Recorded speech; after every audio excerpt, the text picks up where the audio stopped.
You ask Tiger to solve. This deals with linear equations with one unknown. The final result is x equals 8.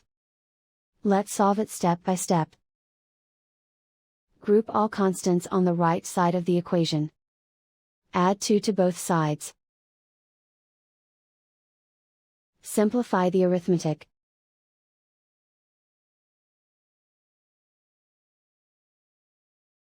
Isolate the x. Divide both sides by 5. Simplify the fraction.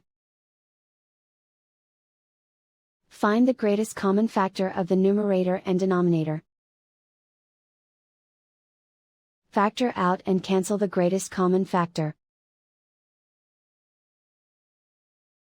And so the final result is x equals 8.